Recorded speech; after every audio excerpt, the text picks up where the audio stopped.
Hola, oyentes de Radio Sefarad. Volvemos a comunicarnos con César Sabas Fuentes en su sección Realpolitik, más allá de lo políticamente correcto. ¿Qué tal, César? Siempre un gusto estar acá, Jorge.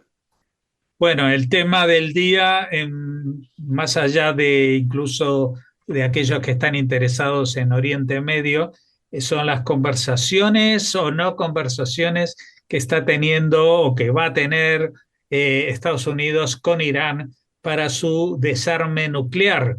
De momento se ha planteado que ese es el tema, aunque Israel le presiona para que también se hable del programa de misiles, porque evidentemente solamente desarrollando bombas atómicas Irán no puede llegar a amenazar a Israel. Para eso necesita también misiles de medio y largo alcance, pero esos misiles estarían apuntando no solamente a Israel, porque lo que tenemos aquí es un escenario más global. Así que quedamos en tus manos para que nos expliques qué es lo que está sucediendo, qué es lo que puede suceder en estas conversaciones. Bueno, fíjate, justo el año pasado fue la guerra de los 12 días entre Israel e Irán, en la cual intervino Estados Unidos. Y después del bombardeo a las instalaciones de Fordow y Natanz por parte de estos célebres bombarderos estratégicos norteamericanos, los B-2, Trump anunció el fin del programa nuclear iraní y dijo que pues, sus instalaciones de enriquecimiento de uranio y su programa nuclear militar había sido completamente destruido. En ese entonces hubo informes de la DIA, la Dirección de Inteligencia del Pentágono. Estados Unidos tiene varias direcciones de inteligencia.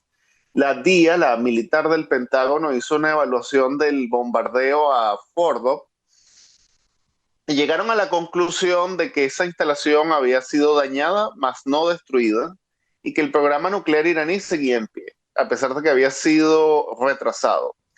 Ese informe le valió a sus elaboradores el despido automático, porque Trump insistió en que Fordow había sido destruido y el programa nuclear iraní había sido destruido. Pero menos de un año después, aquí estamos nuevamente discutiendo el programa nuclear iraní y las negociaciones para su desmantelamiento. Así que aquí llegamos a una duda. ¿Tenían o no tenían razón los que habían hecho ese informe? ¿Qué tanto daño se le hizo al programa nuclear iraní? Y viendo pues la evolución de los acontecimientos, llegamos a la conclusión de que durante la guerra de los 12 días el programa nuclear iraní fue retrasado y dañado, más no destruido ni eliminado en su totalidad. Y eso lo sabía Trump, así que necesitaba una excusa para tratar de concluir lo que había quedado inconcluso el año pasado. Todo empieza con esta campaña de bombardeo inconcluso del programa nuclear iraní, que no logra acabar por completo su capacidad de enriquecimiento de uranio. Luego, con las protestas de este año, que estallaron de forma espontánea por parte de la población en vista al hastío que hay hacia el régimen de los ayatolás, las amenazas de Trump que hace por una posible masacre que iban a hacer los ayatolás, viendo que el país se le estaba descontrolando, amenaza que no es acatada por el régimen y proceden a la masacre. Las primeras cifras hablaban de unos 3.000 muertos, hoy en día estamos hablando de entre 20.000 y 30.000 muertos que se cobró la masacre que hacen los ayatolás. Y por supuesto que esto pone a Trump en una posición bastante incómoda, porque una vez que él da su palabra a los manifestantes y de hecho los alienta a salir a protestar y exigir sus derechos y dice la ayuda va en camino y los ayatolas no le prestan atención y aún así proceden a la masacre, entonces la credibilidad de Trump quedaría entredicho si él no hace algo. Justamente lo que terminó pasando en Venezuela, que tuvo que hacer algo para que su credibilidad no quedara entredicho. Aquí pasa lo mismo con Irán. Y entonces, incluso dentro de los, digamos, factores aislacionistas de Estados Unidos, ya no hablando de Marco Rubio, que es justamente uno de los más intervencionistas, sino incluso de los aislacionistas, como J.D. Vance, el vicepresidente, convencen a Trump de que si una vez que le ha dado su palabra no hace algo en Irán, entonces la credibilidad del presidente de Estados Unidos y por extensión de todo el país quedaría entredicho. Así que hay que proceder de una forma militar. Y empieza el despliegue de activos militares norteamericanos en el Medio Oriente otra vez. ¿Por qué se ha tardado esto? Porque más bien la política de la administración Trump venía siendo, y lo conversamos en programas anteriores, más bien irse retirando del Medio Oriente, no por completo, no olvidarse del Medio Oriente, pero sí reubicar activos militares en otras zonas. Y por eso veníamos viendo el despliegue en el Caribe. Casualmente, el mismo portaaviones que había sido enviado para el Caribe y que participó en la operación en contra de Nicolás Maduro el 3 de enero, el portaaviones Gerald Ford ahora ha sido otra vez llamado a que regrese al Mediterráneo y al Golfo Pérsico para unas potenciales acciones militares en Irán. Entonces, o en vista de que estaba bastante desprovisto los activos militares norteamericanos en el Medio Oriente, volver a acumular ahí efectivos y material toma tiempo. Y en ese tiempo las protestas fueron aplastadas, masacradas y el régimen se impuso. Y la población pues no tuvo ayuda. Ahora, ¿cómo cambia la situación? Porque ya Trump ya no va a intervenir en favor de las protestas. Ya no hay protestas, ya fueron completamente masacradas. Tampoco por el cambio de régimen, o por lo menos en estos momentos. No hay unas protestas, no hay un peligro del régimen, pero Trump tiene que hacer algo. Entonces saca la carta del acuerdo nuclear. Vamos a llegar a una especie de acuerdo. Voy a poner todos estos activos en el Medio Oriente para presionar a los iraníes a llegar a un acuerdo que ponga fin definitivo al programa nuclear iraní desde el punto de vista militar. Y aquí hay una gran diferencia entre lo que propone Israel y lo que propone Estados Unidos.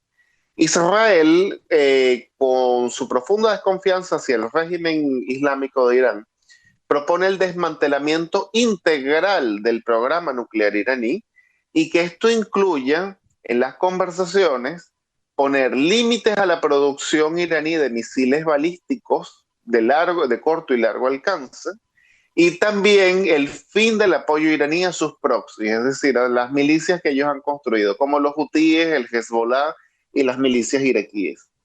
Estados Unidos está de acuerdo con incluir los límites del programa misilístico iraní y el fin del apoyo a todas estas milicias terroristas en el Medio Oriente, pero no contempla el desmantelamiento integral del programa nuclear iraní, algo que los iraníes jamás aceptarían, sino del enriquecimiento de uranio. Y este es un detalle que hay que, digamos, comprender. El programa nuclear iraní en sí no es peligroso. Lo peligroso siempre es el enriquecimiento de uranio. Hay muchos países que tienen programas nucleares, pero el problema es el enriquecimiento de uranio. De hecho, el uranio como tal, como mineral de la naturaleza, ni siquiera es un problema. Porque muchas veces yo escucho, digamos, rumores de que Venezuela le ha vendido uranio a Irán, cuando en Venezuela no tenemos minas conocidas de uranio. Eso sería un problema. ¿Y dónde consiguió uranio Irán? El problema nunca es el uranio, sino que una vez que ese uranio se consigue en estado natural, no es lo suficientemente radioactivo como para convertirse en una bomba atómica, ni siquiera para generar energía nuclear. Tiene que pasar por un proceso muy complicado y que requiere un alto tecnicismo que se llama enriquecimiento. Los isótopos de ese uranio los transforman en un isótopo fisionable. Aquí ya un científico nuclear podría dar una explicación más detallada, pero básicamente es un proceso que se llama el enriquecimiento. Los meten en unas máquinas muy sofisticadas que se llaman las centrifugadoras. Irán las tiene. Con el tiempo, ese uranio lo van enriqueciendo. Cuando lo enriquecen al 3,5, entre 3,5 y 5%, ese uranio es apto para la energía nuclear. Pero si lo siguen enriqueciendo, lo llevan al 90%, ahí es cuando es el uranio apto para la bomba atómica. Y en estos momentos Irán ha enriquecido una cantidad considerable de uranio llevándolo hasta el 60%. Esa cantidad de uranio, el 60%, si los iraníes la llevaran al 90%, ya tendrían entre 6 y 8 bombas atómicas. Entonces, los norteamericanos se han basado en, tú puedes tener tu programa nuclear. Incluso el año pasado le proponían a Irán, yo hasta te puedo dar una donación de 30.000 millones de dólares del bolsillo de los norteamericanos para que tú mejores aún más tu programa nuclear civil, pero renuncies a enriquecer uranio. Y le compras el uranio enriquecido del 3,5 hasta el 5% a otro país. Canadá, Rusia, China, el que tú mejor quieras. Pero te van a vender el uranio enriquecido nada más para la energía nuclear. Los iraníes se mantienen férreos en su postura diciendo, es nuestro derecho como país soberano enriquecer el uranio nosotros mismos y nosotros prometemos que lo vamos a enriquecer muy poco. Y aquí es donde entra el detalle porque Estados Unidos no se fía, Israel muchísimo menos, pero Estados Unidos tampoco, porque dicen, si ya has llevado el uranio hasta el 60%, que no lo necesitas para la energía nuclear, ¿no? ¿Qué nos, digamos, dice a nosotros que tú ese uranio no lo podrías llevar con tus científicos y tu tecnología que ya tienes un poco más y lo llevas al 30% y automáticamente prácticamente tienes unas 8 bombas atómicas, te declaras un estado nuclear? Y aquí es donde está uno de los problemas de un posible acuerdo. En el 2015 Obama había logrado negociar con los iraníes un programa nuclear que no incluía los misiles balísticos, no incluía el apoyo de Irán a sus milicias terroristas en el Medio Oriente y le permitía a Irán enriquecer el uranio, pero hasta el 3,5%. Y había una inspección y ese acuerdo se iba a mantener 15 años. En el 2018 los israelíes convencen a Trump de que renuncie al acuerdo para hacer un acuerdo que presionara a Irán, no solamente con el uranio enriquecido, sino que se incluyera los misiles balísticos y su, digamos, participación terrorista en el Medio Oriente. Desde el 2018 hasta esta fecha no se ha podido negociar ningún acuerdo. Y culminamos en la guerra del año pasado. Y los bombardeos inconclusos culminan ahora en este proceso que hay una cantidad de uranio enriquecido bastante grande, perdidos en la inmensidad de Irán y con todavía una capacidad de enriquecimiento que todavía desconocemos. Porque si bien fueron bombardeadas 2 instalaciones nucleares, había una tercera que iba a ser mostrada a la Organización Internacional de la Energía Atómica y desde esa guerra los iraníes cancelaron la visita. Así que hay algunas centrifugadoras en algún lugar de Irán que no sabemos dónde están. Y ese es uno de los asuntos que Trump quiere resolver con todo este despliegue. Ahora, ¿por qué es importante? Justo el día martes 17 se van a reunir en la segunda ronda de negociaciones los representantes de Estados Unidos, Steve Witkoff y Jared Kushner, por una parte, y el canciller iraní Abbas Arachni en Suiza para discutir. Va a ser la segunda ronda de discusión. Y ambos tienen posiciones maximalistas porque Estados Unidos exige el fin del enriquecimiento de uranio e Irán exige mantener sus niveles de enriquecimiento de uranio a un mínimo como ellos lo están ofreciendo. Y antiguamente todas estas conversaciones han fracasado porque los iraníes están férreos en su posición. Otro de los problemas que impide llegar a un acuerdo es que Trump desea, y digamos es su naturaleza negociadora, hablar directamente con el jefe, como él los llama, y llegar a un entendimiento. El problema es que en Irán el presidente no es el jefe, y muchísimo menos el canciller, es el líder supremo. Y el líder supremo ha rechazado de plano hablar personalmente con Trump. Entonces, en Suiza se van a reunir los enviados de Trump que tienen poder de negociación con el canciller de Irán, que en realidad no tiene poder de decisión.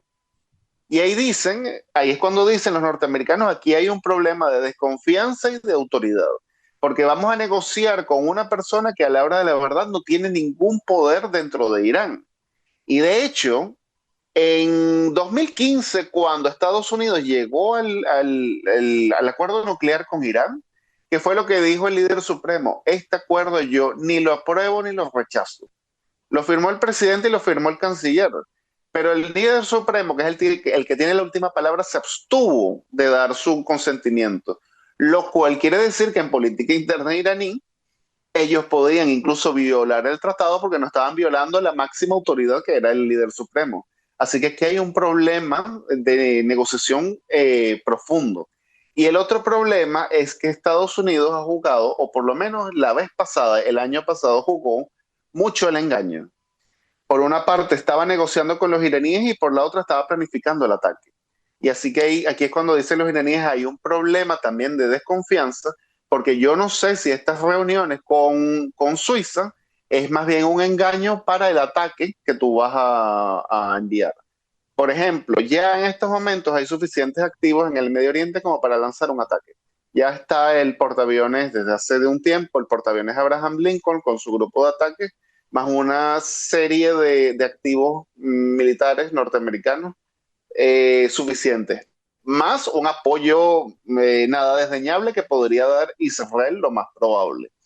Sin embargo, el portaaviones Gerald Ford está siendo trasladado también al Medio Oriente y va a tomar unos cuantos días llegar. Eso todavía no ha llegado, el portaaviones con su grupo de ataque. Pudiera ser este portaaviones más bien un señuelo que le diga a los iraníes, tienes más tiempo del que realmente tienes. Y los iraníes decir, ¿cuánto va a tomar este portaaviones a llegar? 7 días. Pues en 7 días no va a haber ataque. Y a lo mejor el ataque sería muchísimo antes, porque ya hay una cantidad nada desdeñable de activos militares listos para atacar. Solamente hace falta que reciban la orden. Y los otros puntos que quedan pendientes y por los cuales va a ser muy difícil negociar. Número uno, el programa misilístico iraní. Al día de hoy, Irán puede producir 300 misiles balísticos entre corto y mediano alcance al mes, lo que supone 3.600 al año y 36.000 misiles en 10 años. Estamos hablando de una cifra astronómica. Incluso con el debilitamiento que sufrió Irán en la guerra de los 12 días, Irán tiene un arsenal misilístico enorme. Israel logró atacar y destruir por lo menos la mitad de sus lanzadores, pero no los almacenes de misiles. Estos están sumergidos en la profundidad de búnkeres perdidos en la inmensidad de Irán. ¿Cuál es la diferencia con los lanzadores? Los lanzadores son como una especie de camiones en las cuales le ponen el misil y el camión va hacia una ubicación específica y de ahí lanza el misil. ¿Qué sucede? Cuando Israel ataca a estos lanzadores, los iraníes pueden reponer esos lanzadores, pero toma tiempo y no en periodo de guerra. Tienen que comprar los camiones, adaptarlos, es un proceso que se dan. Así que quedaron fallos en la guerra de los 12 días porque ya tenía nada más la mitad. ¿Qué quiere Israel? Uno, que no darles chance que repongan los lanzadores y número dos, que no sigan construyendo tantos misiles. Porque Irán tiene tantos misiles que aún con toda la tecnología que tiene Israel antimisilística que se vio, si lanzan una gran oleada, siempre hay algunos misiles que se cuelan. Y si ellos van a tener tantos, por ejemplo, ponte tú 36.000 misiles que van a tener, aún así tenga el Iron Dome una tasa de éxito del 90%, con que el 10% de 36.000 misiles entren, estamos hablando de a un país tan pequeño como Israel, que le iría un daño considerable. Evidentemente que Israel quiere que esto esté dentro del acuerdo, no solamente impedirle a Irán tener armamento nuclear, sino que deje de ser una amenaza creíble a su seguridad nacional. Y el otro detalle va a ser el de los proxy, porque Israel y Estados Unidos también están de acuerdo en que Irán cese su financiamiento a estas milicias terroristas en el Medio Oriente que han jurado desestabilizar la región y sobre todo destruir a Israel, como los hutíes y el Hezbollah. La guerra de los 12 días supuso el debilitamiento del eje chiita, pero no su destrucción. Estábamos hablando que Israel lanzó una estrategia que se llama podar el césped. No eliminas el césped, sino lo podas. Y esta estrategia tiene sus pros y sus contras. Uno, es muy manejable, sobre todo para un país muy pequeño como Israel, que no puede ocupar amplios espacios de territorio. Pero el problema es que la maleza sigue viviendo. Hamas ahí sigue existiendo, debilitado, pero sigue existiendo. Hezbollah sigue existiendo, debilitado, pero sigue existiendo, y lo mismo con los hutíes. Entonces lo que quiere Israel es, bueno, que quede estas malezas, pero vamos a, digamos, asegurarnos de que va a seguir siendo débil, que Irán no los siga apoyando. Irán se niega y dice, yo voy a seguir apoyándolos, yo voy a seguir construyendo misiles, y yo lo único que les ofrezco es mi palabra de que no voy a enriquecer uranio más allá del 3,5%. Este uranio que ya yo tengo, el 60%, lo voy a diluir en uranio no enriquecido para que pase del 60% a un 3,5 o 5%. Puede haber inspecciones y dice, eso sí, me tienen que quitar todas las sanciones. Y así, por eso es que yo soy bastante pesimista de que se pueda llegar a una negociación. Porque Irán lo que está proponiendo básicamente es, yo no voy a tener bombas atómicas por un largo tiempo, vamos a suponer 15 años, pero quítame todas las sanciones, que yo pueda comerciar con el mundo entero, que me entre bastante dinero para construir todavía más misiles y darle todavía más dinero a las milicias y reprimir al pueblo. Y no creo que Estados Unidos lo acepte. El otro detalle por el cual Estados Unidos está interesado en el despliegue actualmente en el Medio Oriente es porque muy probablemente va a ser una estrategia muy similar a la que hizo en Venezuela antes del 3 de enero. No veo muy factible que haga una parecida al 3 de enero, es decir, una incursión y extracción de Jamenei, porque Teherán está lo más profundo de Irán, los helicópteros tendrían que repostar en el aire. Ya hubo una campaña de helicópteros norteamericanos en los 80 y terminó en un desastre porque justamente tenían que repostar en el aire. Pero sí puede hacer lo que sería un bloqueo naval, como hicieron con Venezuela antes del 3 de enero. Ya este bloqueo lo están eliminando, pero lo podrían hacer con Irán. Ahorcar su principal fuente de ingreso, que es la venta de petróleo, y con ello también presionar a China, que es el principal adversario geopolítico de Estados Unidos. China compra por lo menos el 20% de su petróleo de países como Irán, Venezuela. Entonces sería una estrategia que le daría ganar a Estados Unidos, ahorcar las finanzas del régimen iraní y a su vez golpear el sector energético chino. Así que es muy probable que empecemos a ver este tipo de acciones muy pronto. Y creo que las negociaciones fracasarán porque las exigencias de Irán son maximalistas y no están de acuerdo al interés nacional de Israel, por supuesto, pero tampoco de Estados Unidos.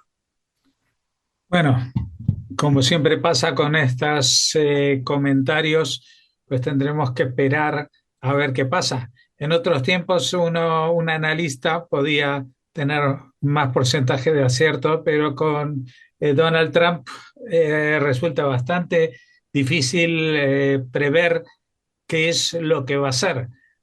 Porque yo tengo el convencimiento de que aunque alguien pudiera leerle lo que tiene en la cabeza hoy, pues 10 minutos más tarde no sería lo mismo. Así que posiblemente sea uno de los principales elementos que jueguen justamente a favor de Estados Unidos y en favor también de Israel para llevar a cabo el final de la amenaza iraní.